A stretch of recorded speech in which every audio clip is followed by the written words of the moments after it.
You can have my Monday mornings, Tuesdays you can keep. Wednesday's only halfway there, by Thursday I'm asleep. So I'm taking back my weekend, cause it belongs to me.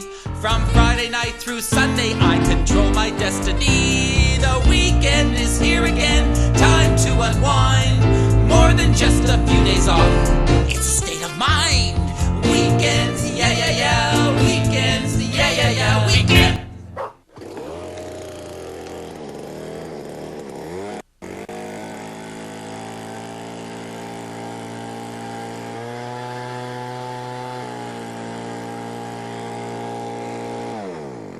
It's about time you guys got here. How was the drive up? You know, the drive is the first thing you want to consider when thinking about purchasing a weekend retreat.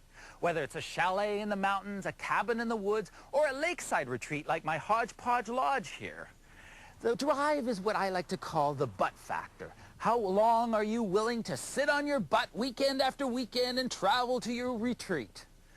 But the drive is only one of the things to consider when thinking about purchasing a retreat. We'll talk more about that later. First, I'll get you guys settled into the bunkie. Now, the bunkie is where guests stay. I don't know why they call it a bunkie, because there's no bunk beds in there anymore. Well, at least not in mine. Actually, my bunkie used to be a tool shed, and I was going to tear it down. I thought, no, this is where my guests can stay. But it was falling apart, so I went to the junkyard and got all these old wooden skids, pulled out all the nails, and it didn't even cost me a cent. I renovated it into this little piece of paradise for my guests, complete with the footprints on the wall. So you guys make yourself comfortable here, and we'll continue on with the tour in a minute. Ah, there you are, enjoying the view. That's the second factor to consider when thinking about buying a weekend retreat. Now, you're probably wondering why I call this place Hodgepodge Lodge. Well, that's because it was built in 3 sections over the last century. Now, I'm not going to try to fool you and say that owning a weekend retreat doesn't take a little bit of effort. But somehow, whether you're building a deck or just cleaning up, it never seems like a chore. It's more of a distraction from all those problems you have during the week.